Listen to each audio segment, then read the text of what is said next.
Hello students, welcome to my YouTube channel English genius guidance. आज हम आपको lesson number first Beehive का lesson number first the fun they had का complete exercise कराने वाले हैं, जो भी इसके क्वेश्चंस आंसर हैं और एक्सरसाइज हैं। उससे पहले मैं आपको इस लेसन के बारे में 2 मिनट बताना चाहता हूँ। एक्चुअली ये जो लेसन है द फन दे हैड, ये फ्यूचर में सेट है। ये फ्यूचर की स्टोरी है, यानी आने वाले 100 या 150 साल बाद क्या होने वाला है उसकी स्टोरी है। जैसे उस समय स्कूल्स नहीं रहेंगे, कॉलेजेस नहीं रहेंगे, बच्चे पढ़ने के लिए स्कूल नहीं जाएंगे, स्कूल्स नहीं होंगे, और उस समय टीचर्स पढ़ाने के लिए नहीं आएंगे, उस समय बुक्स नहीं होंगी। ये टोटली इसके बारे में चर्चा है। इसमें एक मार्गी रहती है और एक टॉमी रहता है। इन्हीं दोनों के विषय में ये दोनों आपस में चर्चा करते हैं इस चीज़ को लेकर। यानी आज से 100 साल 150 साल बाद ये बच्चे आज के दिन के बारे में चर्चा कर रहे होंगे। क्या चीज़ कि उस समय, जैसा कि आप स्क्रीन में देख पा रहे हैं, स्कूल्स ऑफ द फ्यूचर के स्कूल कैसे होंगे, यानी आज से 100 साल बाद स्कूल कैसे होंगे फ्यूचर में। लर्निंग थ्रू कंप्यूटर्स के थ्रू पढ़ाई होगी, है ना। वर्चुअल क्लासरूम्स, उस समय वर्चुअल क्लासरूम्स होंगे जो ऑनलाइन बच्चे पढ़ेंगे। रोबोटिक टीचर्स, उस समय हम लोग जैसे टीचर अध्यापक पढ़ाने के लिए नहीं रहेंगे, उस समय रोबोटिक टीचर आएंगे बच्चों को पढ़ाने के लिए। और मूविंग ई टेक्स्ट, और कंप्यूटर पर मूविंग ई टेक्स्ट रहेगा, जैसा कि हम लोग आज बुक से पढ़ते हैं, नोटबुक्स में लिखते हैं, ऐसा कुछ नहीं रहेगा। बुक नोटबुक कुछ नहीं रहेगा, मूविंग टेक्स्ट रहेगा। ओके, तो फ्यूचर ऑफ स्कूल कुछ ऐसा होगा, यानी फ्यूचर में स्कूल। आइए अब हम इसके एक्सरसाइज की तरफ बढ़ते हैं। इसका एक्सरसाइज ये है, answer these questions in a few words और अ कपल ऑफ सेंटेंसेस। यानी इन प्रश्नों को उत्तर कुछ शब्दों या कुछ वाक्यों में दें। फर्स्ट है, how old are Margie and Tommy. Margie और टॉमी की आयु क्या है? तो Margie is 11 and Tommy is 13। Margie की उम्र 11 साल है और टॉमी की उम्र 13 साल है। व्हाट डिड मार्गी राइट इन हर डायरी। मार्गी ने अपने डायरी में क्या लिखा? मार्गी wrote in her diary, today Tommy found a real book. मार्गी ने अपने डायरी में लिखा कि आज टॉमी को एक वास्तविक किताब मिली है। Had Margie ever seen a book before. क्या मार्गी ने कभी पहले किताब देखी थी? No, Margie had never seen a book before. नहीं, मार्गी ने पहले कभी बुक नहीं देखी थी। What things about the book did she find strange? किताब के विषय में कौन सी बात उसे अद्भुत लगी? She found that, उसने पाया कि it was awfully funny to read words, शब्दों को पढ़ना बिल्कुल ही मजाकिया था, awfully funny था। That stood still, जो कि बिल्कुल शांत थे। Instead of moving like on a computer screen, यानी कंप्यूटर स्क्रीन पे चलने जैसे चलता है उसके बजाय ये बिल्कुल शांत थे। 5 number, what do you think a telebook is. Telebook यानी टेली किताब के बारे में आपका क्या विचार है? 5 नंबर देख पर आंसर है, we think a telebook is related to television screen on which words are read. यानी हम ये सोचते हैं कि टेलीबुक टेलीविज़न से रिलेटेड एक किताब होगी जो स्क्रीन पे चल रही होगी, जिसमें वर्डों को हम पढ़ेंगे, उसको हम ना छू सकते हैं, हम उसको छू नहीं सकते हैं ना। टेलीविज़न पे उसको पढ़ेंगे, टेलीविज़न स्क्रीन पे। Where was Margie school, did she has any classmates. Margie का विद्यालय कहाँ था? क्या उसका कोई सहपाठी था? Margie's school was right next to her bedroom, यानी मार्गी का स्कूल उसके बेडरूम के राइट साइड में था। No she didn't has any classmates, नहीं उसके कोई सहपाठी नहीं थे। What subject did Margie and Tommy learn. Margie और टॉमी ने किन विषयों का अध्ययन करते थे या किया? तो Margie and Tommy learned history, geography and arithmetics. Margie और टॉमी ने हिस्ट्री, जियोग्राफी और अरिथमेटिक सीखा। Answer the following with reference to the story. Story के रेफरेंस में आपको इसका आंसर देना है। I wouldn't throw it away, मैं इसे नहीं फेंकूंगा। हु से दिस वर्ड्स, ये शब्द किसने कहे?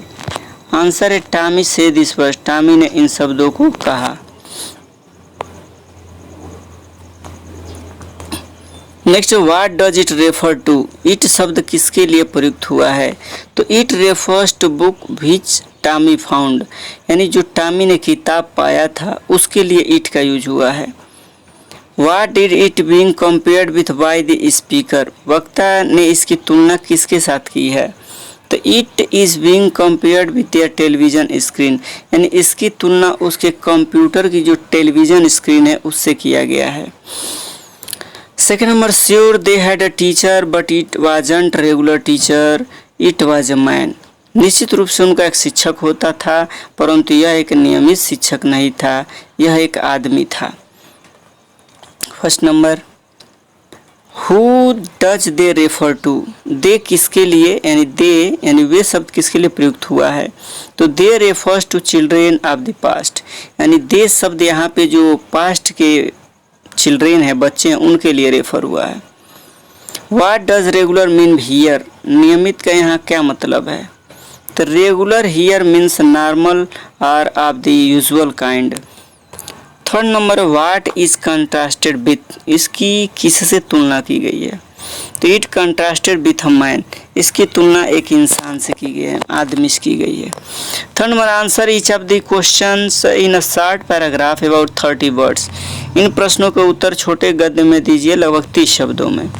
तो what kind of teacher did Margie and Tommy have, यानी मार्गी और टॉमी के अध्यापक कैसे थे?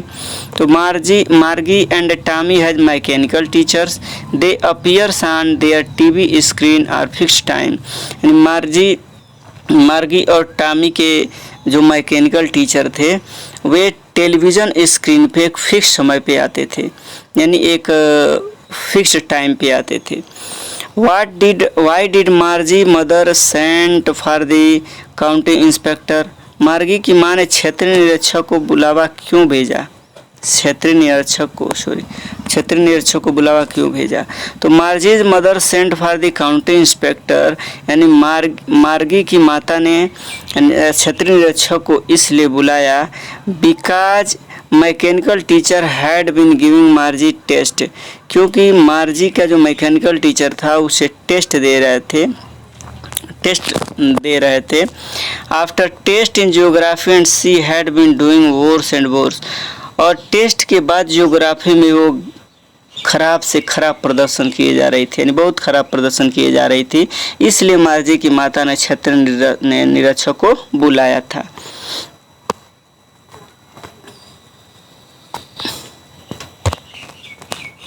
3 number, what had once happen to Tommy's teacher, एक बार टॉमी के शिक्षक के साथ क्या हुआ? तो Tommy teacher had once been taken away for near by a month because the history sector of it had blanked out completely, तो टॉमी के टीचर एक बार वहाँ से दूर चले गए, यानी एक बार वहाँ से चले गए लगभग 1 महीने के लिए, क्योंकि जो हिस्ट्री का सेक्टर था वो पूरे तरीके से ब्लैंक्ड था, खाली था, पूरे तरीके से खाली था। Did Margie had regular days and hours for school, if so why, क्या मार्जी के विद्यालय के लिए दिन और घंटे नियमित थे? अगर ऐसा था तो क्यों? Yes, मार्जी had regular days and hours for school, मार्जी के जो रेगुलर मानो नियमित दिन और घंटे थे स्कूल के लिए, बिकॉज क्योंकि हर मदर बिलीव्ड दैट, क्योंकि उसकी माता विश्वास करती थी कि little girls learned better if they learned at regular hours, यानी छोटी लड़कियां बेहतर सीख सकती हैं यदि वे रेगुलर नियमित घंटों में पढ़ाई करें, नियमित घंटे से वो सीखें तो वो बेहतर सीख सकती हैं। 5 नंबर है, how does Tommy describe the old kind of school, Tommy पुराने विद्यालय का वर्णन कैसे करता है? तो टॉमी से दैट, टॉमी कहता है कि the old kind of school had a teacher, पुराने समय के पुराने समय के स्कूल में अध्यापक हुआ करते थे, but it wasn't regular teacher, परंतु ये लोग नियमित अध्यापक नहीं होते थे। इट वाज अ मैन, यह एक इंसान होते थे यानी आदमी होते थे। They had special building hundreds and hundreds of years ago, यानी सालों 100 सालों पहले एक विशेष प्रकार की भवन हुआ करती थी। And all the kids used to go there, और सभी बच्चे वहाँ पर जाया करते थे। How does he describe the old kind of teachers, वह प्राचीन शिक्षकों का वर्णन कैसे करता है? तो ही सेज दैट, वह कहता है कि the old kind of teachers were not regular teachers, यानी पुराने समय के जो अध्यापक थे वो नियमित अध्यापक नहीं थे। दे वर मैन, वे आदमी थे। They just told the boys and girls about the things, वे बिल्कुल लड़कों को और लड़कियों को चीज़ों के बारे में बताते थे। Give them homework and ask them question, उनको वो होमवर्क दिया करते थे, गृहकार्य दिया करते थे और उनसे प्रश्न पूछा करते थे। इन दिस वे, इस प्रकार ही describe the old kind of teachers, इस प्रकार उसने पुराने समय के शिक्षकों के बारे में वर्णन किया। 4 नंबर दिया, answer each of the questions इन 2 और 3 पैराग्राफ, यानी 100 to 150 वर्ड्स, यानी 2 से 3 पैराग्राफ में इसका आंसर देना है, यानी जो 100 से 150 शब्दों में हो। क्वेश्चन नंबर फर्स्ट है, what are the main features of the mechanical teachers and the colour school rooms that Margie and Tommy have in the story, यानी कहानी में मार्जी और टॉमी के समय में पाए जाने वाले यांत्रिक शिक्षकों और विद्यालयों की क्या विशेषताएं हैं, उनकी विशेषताएं क्या हैं। बहुत ही लॉन्ग क्वेश्चन है, यदि मैं इसको पैराग्राफ वाइज पढ़ाने लगूं तो आप ये बहुत लॉन्ग वीडियो हो जाएगा, तो आप यहाँ से देख के अपने नोटबुक में नोट करें और इसको समझने का प्रयास करें। हाँ, यदि इसको भी आपको कंप्लीट वीडियो आपको बनाना है तो आप कमेंट करें कि हाँ सर इसका कंप्लीट हिंदी अनुवाद करिए, वरना इसकी कोई ज़्यादा वो नहीं है, आप इसको खुद ही कर सकते हैं। देखिए क्वेश्चन नंबर सेकंड है, why did Margie hate school, Margie को विद्यालय से घृणा क्यों थी। Why did she think the old kind of schools must have been fun, और उसके विचार से प्राचीन विद्यालय रोमांचकारी क्यों थे, उसको क्यों लगता था ये फनी विद्यालय है। ओके, तो यहाँ पे उसका आंसर दिया हुआ है, आप इसको अपने नोटबुक में नोट कर सकते हैं। फिर यहाँ पे 3rd नंबर देख पा रहे हैं आप, 3rd नंबर दिया, do you agree with Margie that schools today are more funny than the school in the story, give reasons for your answer, यानी क्या आप मार्जी से सहमत हैं कि आज के विद्यालय की कहानी वर्णित विद्यालय से ज़्यादा रोमांचकारी है। अपने उत्तर के लिए तर्क दें, यानी give reasons for your answer, अपने उत्तर के लिए तर्क दें। तो यहाँ पे इसका आंसर है, यहाँ वीडियो को रोक कर आप इसको नोटबुक में लिख सकते हैं और बहुत ही सिंपल लैंग्वेज में लिखा गया है। आइए अब इसके हम नेक्स्ट एक्सरसाइज की तरफ चलते हैं। थिंकिंग अबाउट लैंग्वेज, आपको लैंग्वेज की भी इसकी जानकारी होनी चाहिए, भाषा की जानकारी। ये है adverbs. Adverbs are read the sentence taken from the story, यानी कहानी से लिया गया यह सेंटेंस है, इसको आपको पढ़ना है। They had once taken Tommy's teacher away for nearly a month because the history sector had blanked out completely. तो the word complete in an adjective is an adjective when you add lie to it becomes an adverb. Find the sentences in the lesson which have the adverb in the box below, यानी अपने lesson से उसको find out करना है। जैसे अवेफुली दिया है, सारोफुली दिया है, कंप्लीटली, लॉफ्टली, है ना, केयरफुली। ओके, तो नाउ यूज दीज एडवर्ब्स, ये सब एडवर्ब्स है। ओके, ये सारा एडवर्ब्स है। Now use these adverbs to fill in the blanks in the sentence below, नीचे जो वाक्य दिया गया है इसमें आपको इनमें से करेक्ट, यानी जो सही एडवर्ब है वो आपको इसमें फिल इन द ब्लैंक्स भरना है। ओके, तो ये नीचे दिया गया है, आप इसमें से भर सकते हैं। यहाँ नीचे दिया हुआ फर्स्ट नंबर में आपको भरना है केयरफुली, सेकंड वाले में लॉफ्टली, थर्ड वाले में शारोफुली, फोर्थ वाले में नॉन चाइलेंटली, 5 वाले में कम्प्लीटली, डिफरेंटली, अवेफुली, ऐसे दिया है। क्विकली आप इसको फिल कर लेंगे। ओके, नेक्स्ट हम लोग आगे बढ़ते हैं। इसके नेक्स्ट एक्सरसाइज के तरफ।